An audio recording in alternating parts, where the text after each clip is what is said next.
Thank you very much for inviting us. Sorry we came a bit late, so I might comment on things that the two doctors have already spoken about. You know, it's very difficult to speak when the doctors have spoken. And sometimes we lawyers have a problem of being experts on everything. So on engineering, on doctoring, on everything, you will find that lawyers will got an opinion. But I want to thank you for the presentation. The issue is about corruption in electoral processes. Now, I've worked in elections for basically almost all my adult life, the greater half of it, from civil society, from donors. I also used to work in the Prime Minister's office, so from government perspective, and now as a private practitioner. And then I decided to be elected myself. So I've experienced everything. So I then got elected for my sins to be the mayor of Harare. And of course I'm being punished for it in one way or the other. But that is not. So when you look at elections in Zimbabwe, you must remember that elections in Zimbabwe, the beginning and the framework of the founding fathers of Zimbabwe was that of a one-party state. They sincerely believed that they had conducted a revolution, that ZANU-PF or ZAPU or whichever party they belonged in the revolution was and is the birthright of the revolution. They believed that those internal politics were very democratic and they followed a communist philosophy because most of them were either trained by China or Russia. So you will find that our laws have got two heritages. When they then negotiated, they adopted the two-base system. You had the British system that was existing through the colonialists. Then you have the communist socialist system that was being introduced by the comrades or the parties as revolutionary as they would like to call themselves or call themselves from time to time. So now, this contradiction of birth has bedeviled our laws over time and our electoral practices. So you will remember that at some time, I think, Reza, you will know it, you were old or you were an adult at that time. There were adverts in the papers or that were captured by Jonathan Moyo. We were coming out of ZTV. And the classic advert was that there are many ways to die. And one of them is voting soon. And then there was a coffin carried. So this was live on ZTV. I think Mr. Reza will testify. So, and there was nothing wrong that was seen with that. It was on ZTV and everything. And people sincerely believed that it was one way of dying, to vote for Zuma. And Patrick Kompai nearly suffered for it with his life. He was shot in cold blood, as it were, broad daylight, by a known person who sincerely believed that Patrick Kompai deserved to be shot. He was saved by his, he was a big man, so it slowed down the bullet somehow and so forth. But he always complained about that issue because he argued it interfered with his mainly functions going forward. So it was a source of pain and anguish for him until the day he died because of that issue. So you have that problem. So fast forward, because of the time we've been given, to talk about that. So we then have the 2008 election, which the presenters were talking about, where there was extreme violence to the run-up of the runoff. People were killed, the graves are still there, burnt, and so forth, to the extent that SADC had to intervene. And in particular, we then engaged in a number of electoral negotiations, which were led by the parties. Chinamasa, Tindaibiti, Washman Nue were heavily involved in leading and spearheading the negotiations that gave birth to the current constitution and the current electoral act as we have it. It tried to deal with one aspect. So one of the aspects that still remains there, no one besides ZEC has seen the voters' roll up to now. I haven't seen the voters' roll. We have a biometric voters' roll. What has been given to people is what we call an Excel spreadsheet, which you are given on a CD-ROM. Now, if you go to other countries like Zambia, Malawi, every agent has got a book with the voters' roll, with pictures of the people, what we call your biometric data that you see on your passport or national ID, which is very ironic because for some reason, ZEC has decided that the face of someone is a private thing. So they say if we give you a picture of a person, it's a private thing. I have not seen the most public part of any person is the face. In this room, if you look at us, all of us, most of us have their faces exposed, isn't it? That is the primary issue of identification. But for some reason, ZEC thinks it gives you a document, and which is very peculiar, because in Zimbabwe, if you have traveled across Africa, we are one of the few countries which introduced a biometric passport ID and a passport long before the rest of Africa was doing it. If you go to Uganda, Kenya, I've worked in Uganda for a year, they don't have biodata of their citizens. They don't move around with IDs. It's a phenomenon which you find in South Africa and Zimbabwe, where you have what you call a national ID. And this came about because of the pass laws. If you in South Africa and Zimbabwe, you had to have permission to go to town. Okay?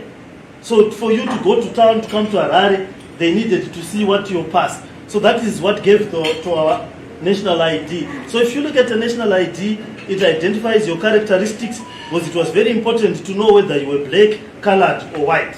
It even identifies you with number, name, and so forth. It also goes further to identify your chief and your village and your district. Okay?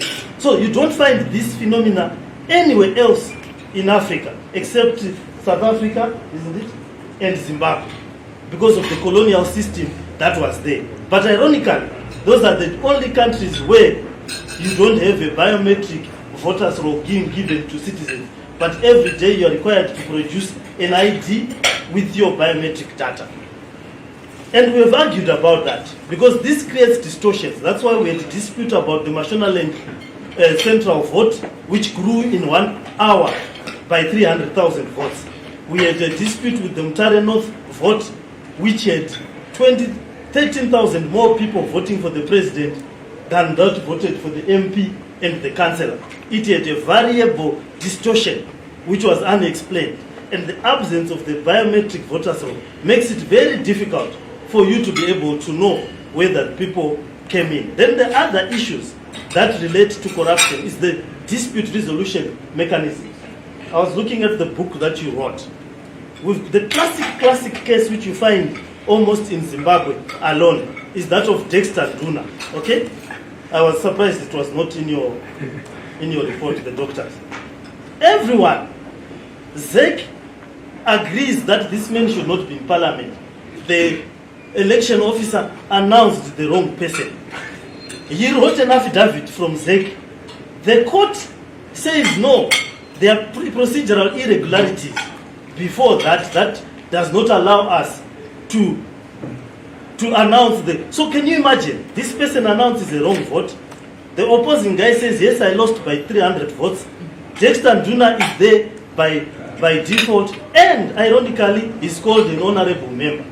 He does not have the honor of resigning. And our dispute resolution mechanism can't deal with that. So it becomes a problem, because it goes against the spirit and letter of the Constitution to say he who wins the vote at that time is the one who should be in parliament. And that corruption has not been dealt with. If you ask ZEC, they say we are following the law. Now, the argument that I'm following the law is the same argument that was used by apartheid and colonialism. So the law at that time, Makarat Garayo, ma Africans Garayo, ma whites Garao. And if you ask someone, who was a judge at that time or a presiding officer at that time, he will tell you, no, I'm separating these people because that is what the law requires me to do. So if you've got people like Love Muhammad Duku, who taught me constitutional law, what he does in practice is maybe entirely different from what he taught at times. But they will argue that there's a school of thought that says you have to argue and follow the spirit and letter of the Constitution. So the reason why the American Constitution has lived for 200 years without huge amendments is because the judges move with time, so that they can apply a document which was done 200 years ago to the dictates of today. To say, okay, fairness requires that the one who wins the vote at that time is the one who should get in parliament, no matter what technical things are behind his announcement as a winner. So that is one element of corruption. The other element of corruption, lastly, which I want to talk about, which escapes everyone at times, is the funding model. So if you look, you've got the funding of the incumbents. If you look in Zimbabwe, you don't know when a person stops being a candidate and continues to be a president or a minister and so forth.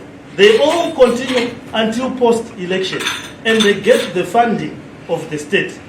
Everybody else does not get the funding of the state, but the presidential person will be there. In other countries, there's a drawdown. Cabinet keeps sitting. For some reason, we love our security. We believe that a country cannot function without a group of people who might be old sitting on a particular day of the week. If they don't sit on that particular day of the week, we think that all hell would break loose. Thankfully for COVID, it has shown that grown men can avoid sitting together and still the country will still go on. So for some reason, everyone continues. The funding is then skewed because the opposition, where I belong, does not get money. You don't have state resources, and you don't know where vote buying begins or ends. Is he donating Fumvudza as a candidate or as the state president? Is it vote buying? Is it not?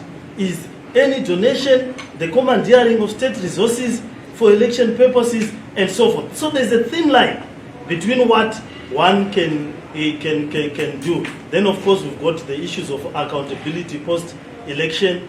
We've done a document called Price, which you can look at as the MDC Alliance, which chronicles, which I drafted, which chronicles the issues that we require. Lastly, Mr. President, I know you're now fidgeting. Someone talked about the results management system. Now, our results management system is one of the most peculiar in Africa because it does not give you results in real time. In other countries like South Africa, currently Zambia, Malawi, you get the results in real time. In Zimbabwe, the results get swallowed. So if you read Jonathan Moyo's book, okay, Excelgate, he talks about, everyone talks about the V11. There's a bigger document called the V23. Now this V23 form disappears into the system and there's a path that it moves. Then it re-emerges at a particular command center, which normally is at Sheraton. But for some reason, this command center moves from Sheraton or Rainbow Towers to KG6 during the counting when it comes to the presidential election. On all other election, it will be there. When they finish announcing the last constituent, more often than not, that command center moves from Rainbow Towers to KG6. The only person who remains at the Rainbow Towers is the chairperson and everybody else. It becomes a security issue. Now, other countries like South Africa, the result, as soon as they are verified by the people at the particular polling station, it is transferred electronically and comes out on a screen for everybody to tabulate as the results come in after the verification. So we need a results management system that allows us to have a real-time look at the election. If you look at the American election, most of the results are announced by the media. The media gives what they call a projection. Now, what they call a projection is is the real-time results that will shoot onto the screens and they will project that this candidate has taken Arizona. Yes, there are processes to confirm and so forth that are done, but everybody sees it. One of the reforms that we put was that all results are stuck at the polling station. So you need to look at that. So everybody should be knowing at the same time, at the same moment, what the result is. And to compute it should be done by a computer of decent capabilities, not even a supercomputer. For a country as small as Zimbabwe, with about 3 million voters, maybe next, by the time we get election for 2023, the votes will be about 8 million, isn't it? Probably, depending if everybody who is an adult age is allowed to register to the projections of the census. So thank you, Tafazo. We could have said a whole lot more in terms of what we have experienced in practice, pre-election, post-election, and the last parting shot is that a good election system is a predictable election system with unpredictable results. A bad election system is an unpredictable electoral system that has predictable results.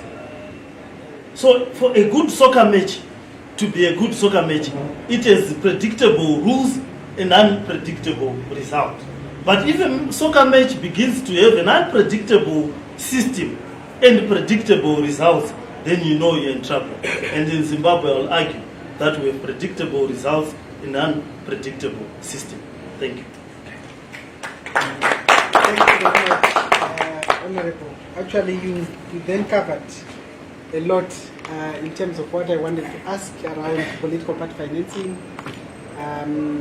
So I'll go to Zesni, if you would allow.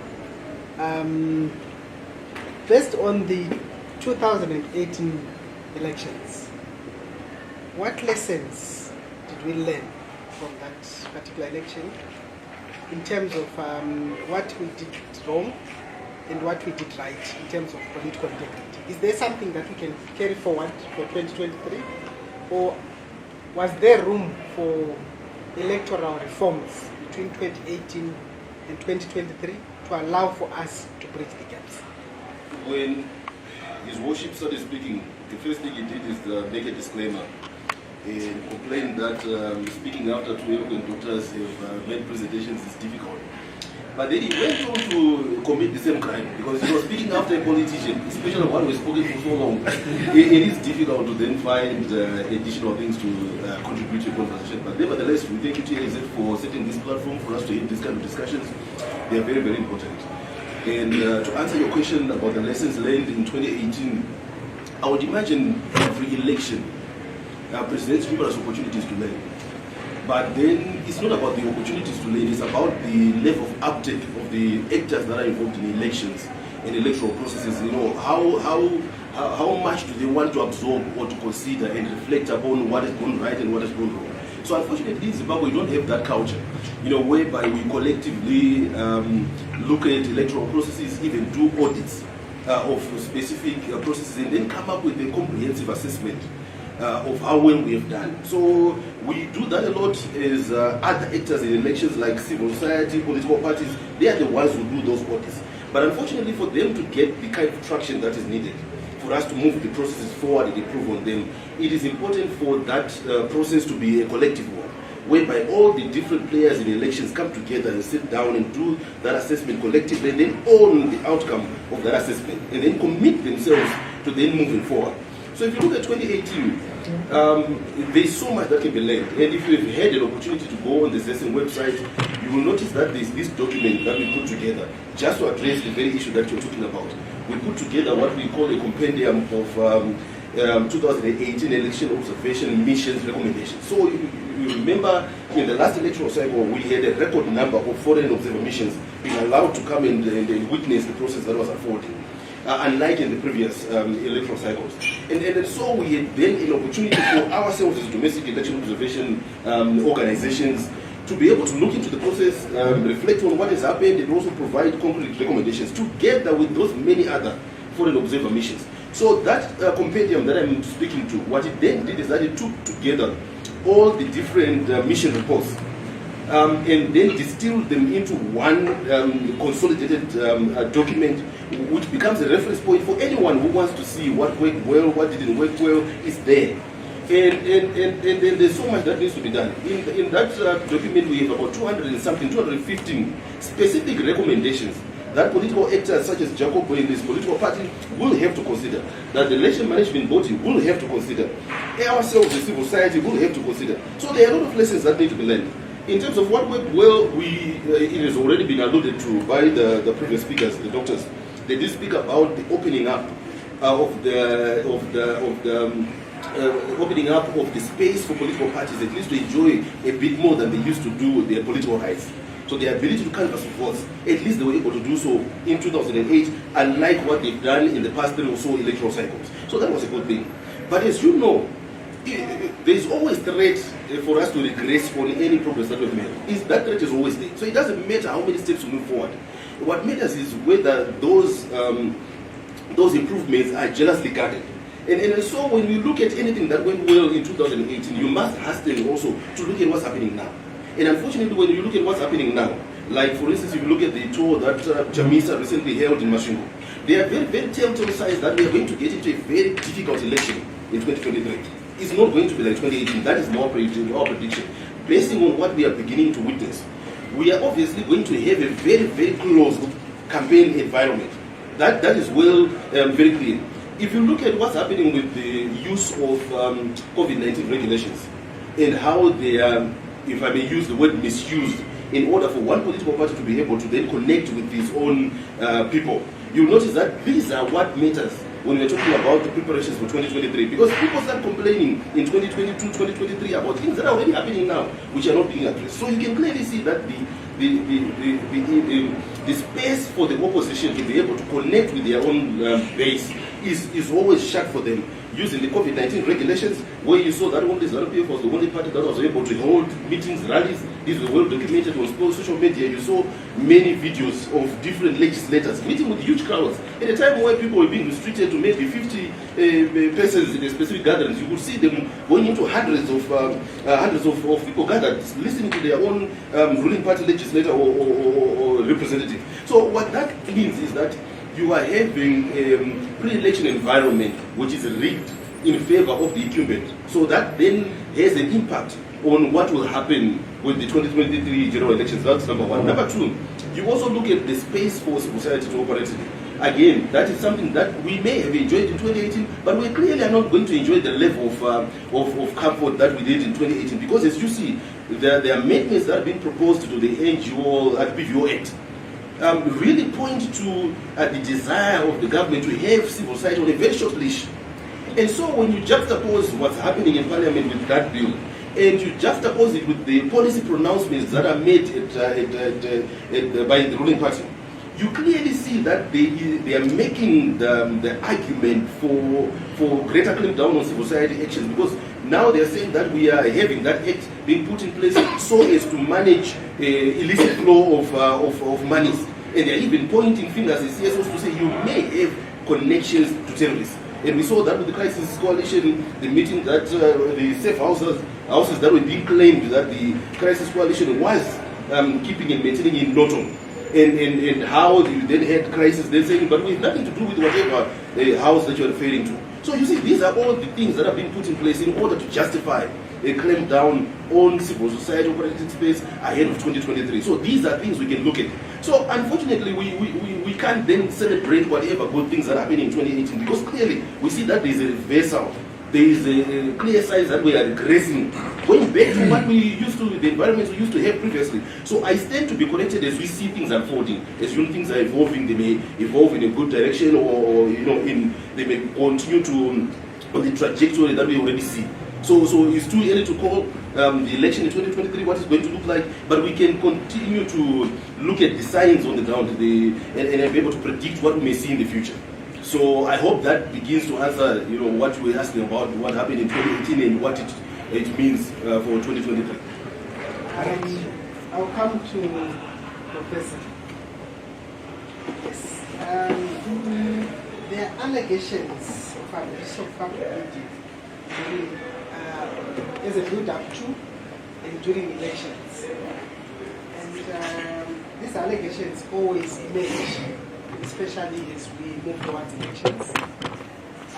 What has the Commission done or is doing to mitigate against such, if you have probably indulged yourselves into the same issues? So I'll start with that question. Thank you so much, sir, for inviting us first and foremost to be citizens, so to speak, in this workshop and breakfast and platform. Nonetheless, may I hasten to point out that you were calculating to make us subjects, in the sense that your invitation, it should have been Tuesday, Wednesday, so there is no ample time for preparation for a platform and engagement as critical as this one. We talk about ambush and guerrilla warfare. That's a good example in that regard. That's my first observation. My second observation, if you want to be just, procedurally fair and just, transparent and open, as the motto or principle of Transparency International should actually, safeguard, is the presence of or the absence of very critical people from this engagement. Honorable Mafume presented basing on experience. May I also do the same, if you may allow? In 2018, as the chairperson of the Department of English at the University of Zimbabwe, that housed the media section at the time, we arranged a in terms of the pre, during, and post, election phases. We are organized a pre-election conference, which included the Commissioner of Police. It included representatives from the Attorney General's office, the ZEC, the political parties, academics, civil society, and ZESMI is here as a witness because they were co-funders to that conference. And to my dismay, much as we may protest as vigorously as we can, ZEC is not represented here. The Commissioner of Police is not represented here. Minister of Home Affairs is not represented here. It represents the Minister of Justice, Attorney General, the ones who are, supposed to be crafting the laws, drafting and crafting, are not here. Media houses, we are talking about the media here. You've asked me about the media. I don't know how many media houses are represented here. Media houses represented here? No, it's not any media. I mean the major media houses. We read from Daily News, we read from Newsday, we read from the Independent, we read from the Herald, and so on and so forth. But because of the visibility and the spread that they have in the country, I wonder whether at all they were invited to this very critical, platform and engagement. In addition to that, apart from the presenters from the UZ, and it's unfortunate that we seem to be siblings. There's the three of us from the University of Zimbabwe, Dr. Roshe, Dr. Mongira, Prof. Magoshongwe, and we seem to have the monopoly then of the discussion. What happened to those academics from MSU, from GZU, practitioners and policymakers in the media from NAST, from National University of Science and Technology? Aren't we being as secretive as those whom we purport to manipulate and calculate and project even the outcome before the election itself has even taken place. I would want also to comment on my involvement in the election processes in the past. I was an officer way back in the late 80s. I was an officer, a presiding officer in the 90s. I participated. I remember actually turning away Ian Douglas Smith when he came to cast his vote at Alexandra Primary School because he did not carry his identity card. That's how the rules, the legal framework have been crafted. Be that as it may, Honorable Mafume is talking about can we say, yes, dissemination of results in real time. I would want to use my experience at the ZITF 2021. As I was waiting for my COVID test, rapid test results, I went to the Matopos. And I didn't have US dollars for me to, to have access, into that prime tourist attraction. No network, no coverage whatsoever. So I couldn't transact using EcoCash. Somebody else ended up paying for me. And then we left Matopos, we went to the surrounding areas. I've forgotten the name of the dam and the communities, around that place. You cannot make a phone call, you cannot transact in any way, you cannot receive any message, and worst of all, hardly accessible. To a point that you actually see poverty in play. We talk about play, practice, and so on, and we are complaining as urbanites about non-inclusion, exclusion, and so on. So my pick as a media person would be to say, can we lobby that the whole of Zimbabwe manages to get the kind of information that we are getting now without any exception? We are talking about dissemination of information, the right to information, and all the privileges that go with that. Information is a public good that should be accessible to everyone, every citizen, in the spirit of the National Development Strategy 1, NDS1, leaving no place behind and leaving no one behind. Let us look at the infrastructure in Zimbabwe at the moment and the areas that can actually be covered by digital communication. We are looking at the radios. Let us also look at the spread and distribution of our national newspapers. Let us also look at the languages that we use to communicate and relay information and interface with every other community, every other member, before we actually complain about manipulation of results. As somebody would say, the majority of the population of Zimbabwe is in the rural areas. And as far as they are concerned, we are coming from a revolution, isn't it? This is a revolution that gave us independence, if I may hazard to say.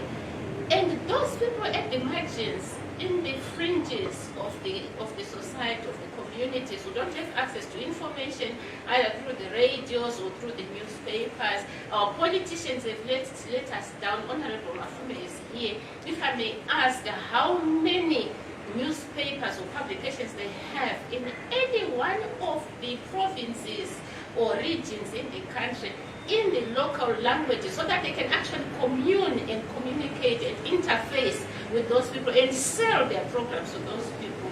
I do not want to hear his answer in that regard. So this is how we have let down the majority of the Zimbabwean citizens and the majority of the Zimbabwean population, focusing on the urban centers that are well connected with reliable infrastructure, electricity, digital network, and so on. But where the people really are, we seem to be failing them. And we are not interested in actually actually reaching out to them, except an occasional visit, where then we complain about manipulation of the, of the audience that come to attend and exclusions and so on and so forth. I may preach for the whole morning on exclusion of the marginalized communities, as ZMC would urge our political actors, would urge the Chapter 12 commissions, would urge all the government departments to relay information to all corners of the country in the local indigenous languages that people can understand, that they can appreciate, so that we have the interface and the communication that we are actually looking for. Without speaking down to them, we need engagement rather than subjectivity. And if I may go to the Constitution itself, because that's where our mandate is, the Zimbabwe Media Commission, comes from. Yes. Section 61, freedom of expression and freedom of the media. Every person has the right to freedom of expression, which includes freedom to seek, receive, and communicate ideas and other information. Freedom of artistic expression, scientific research and activity, academic freedom. Every person is entitled to freedom of the media, which freedom includes protection of the confidentiality of the journalists, sources of information, broadcasting, and so on. And the list is endless. I think all of us are literate here. We can go and familiarize ourselves with the Constitution. So we have constitutional provisions, Section 61, Section 62, access to information. Recently, we had the regulations for us to, can we say, to actualize the FOIA, Freedom of Information Act, gazetted. And I hope we have familiarized ourselves with FOIA. We have also familiarized ourselves with the regulations that have been affected, that have been gazetted. We also have the Zimbabwe Media Commission Act, Section 248, 249, 250, and we are familiar with that. And I will not go beyond the boundaries of those sections. Safe to say, the whole Constitution cannot, as Zimbabwe Media Commission, be selective in our allegiance to the Constitution. As an entity, we are there to safeguard human rights, promote, transparency, like you have, and the Bill of Rights, if I may say so. But let me, in my conclusion, and not as I am as a teacher. That's my vocation. Yeah. If we may take a survey,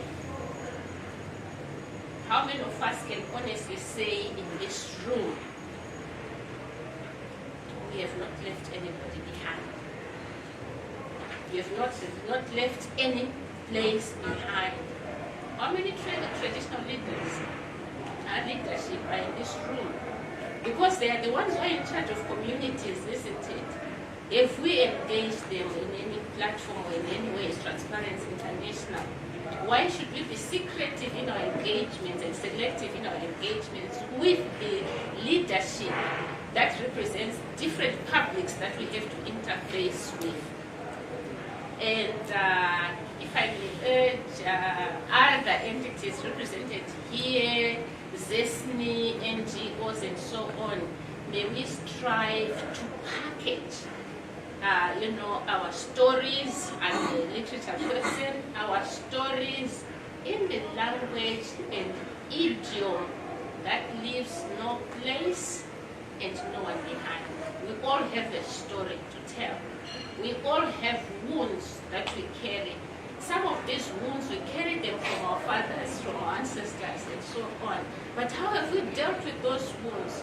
We are very quick to point at the gaps that we witnessed in the 2018 harmonized elections and the previous elections and so on.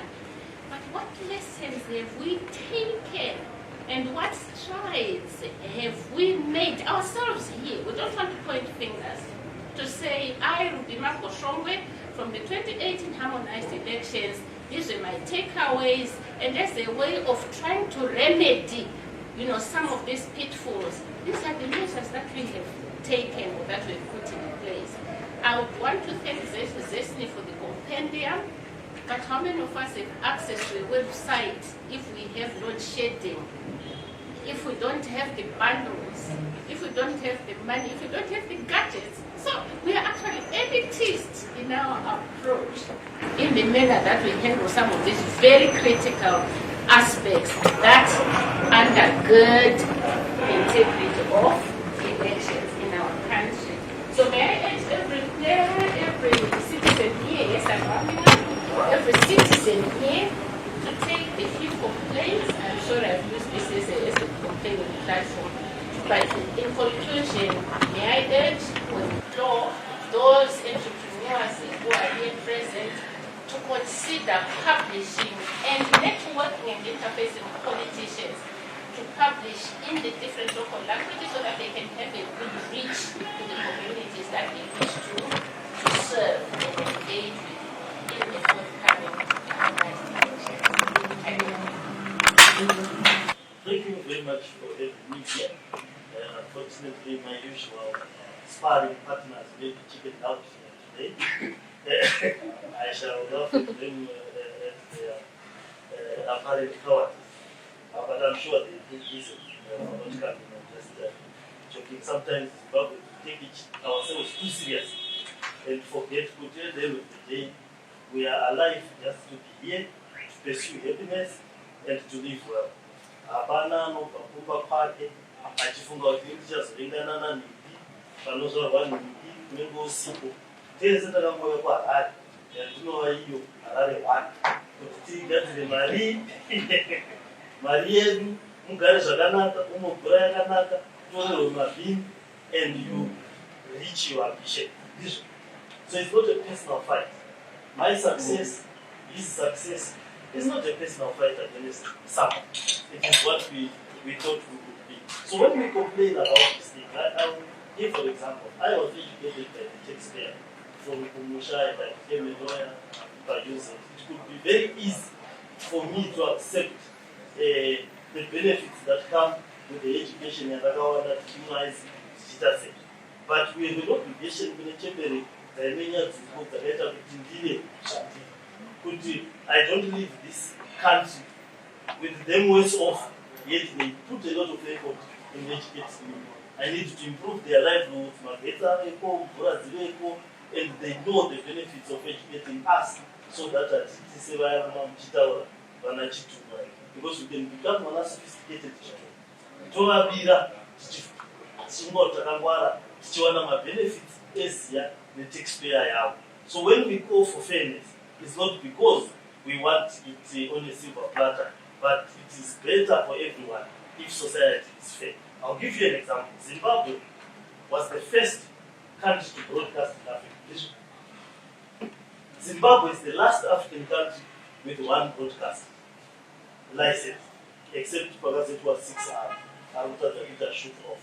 But the other broadcasters that are there, they are all versions of the state-owned machinery, Capital Radio and so forth. We've fallen far behind of all other African countries in terms of licensing of radio, licensing of TV station. So before we try to control plurality, let's bring plurality in the current media that we have in terms of broadcasting. Then we can talk about controlling social media and so forth. The reason why he is broadcasting under newzimbabwe.com is because it's not easy for newzimbabwe.com to have a TV station, yet they've been there for years. It's not easy for many of these. Even HSTV, which is Newsday, failed to get a license to broadcast, yet every politician goes there to articulate their issues and you make politicians. So let's look and let's be fair. Sport is suffering. Right now, we didn't even know which Dynamos keeps right up weekend. You know, but we knew Man United, Chelsea, and everyone because there's media plurality. Banotengama rights. You know, Kaizer Chiefs and Orlando are playing, but our soccer stars are suffering. It's not only Mafume who does not get broadcasted, but Dynamos and CAPS as a derby has suffered because there is no media plurality. Nothing happens to ZBC if it does not show Dynamos and CAPS. But it affects so many people. The livelihoods of our soccer stars and our national teams are suffering. So when we look at things, don't just think it will benefit Mafumi when we see Alliance Chamisa, but it will benefit all of society and many other actors who are innocent, like musicians, because you know Pop 10.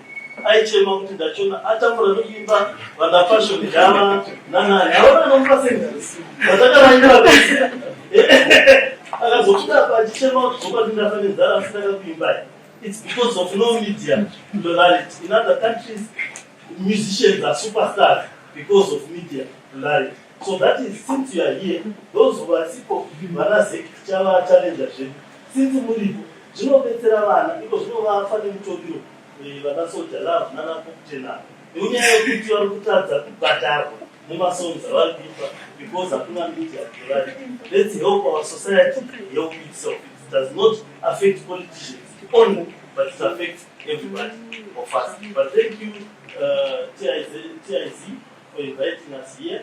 Please keep it open. I'll encourage my other colleagues that, and you can tell them that I was very mild, polite, and very decent. So they don't need to be afraid of me next time. Thank you very much.